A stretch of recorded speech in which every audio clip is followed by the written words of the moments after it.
अस्सलामुअलैकुम, मैं हूँ हुरैन फातिमा और आप देख रहे हैं हिमायती न्यूज़ HD चैनल। नजर डालते हैं आज की अहम खबरों पर। शेख अयाज के अपने शहर शिकारपुर में 102वीं सालगिरह मनाई गई। शायरों अदीबों ने भरपूर खराज तहसीन पेश किया। आर्टिस्टों ने शेख अयाज की शायरी सुनी। महफिल को चांद लगा दिए। Social and literary forum Shikarpur की जानिब से बड़े सगीर के बड़े शायर शेख अयाज का 102वां जन्मदिन अपने शहर शिकारपुर में मनाया गया।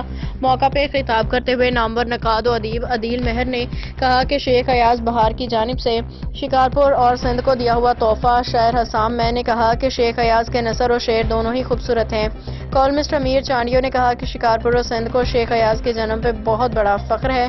कॉलमिस्ट नसीम बुखारी ने कहा कि शेख अयाज ने अंग्रेजी की पहली दर्जे में ही शायरी करना शुरू कर दी थी। शेख अयाज ने मुंबई में इंटर के इम्तहानात में 19,000 तलबा में से फर्स्ट क्लास फर्स्ट पोजीशन हासिल करके C&S कॉलेज शिकारपुर का नाम उजागर किया। मज़ीद अपडेट्स के लिए देखते रहें हिमायती न्यूज़ HD चैनल।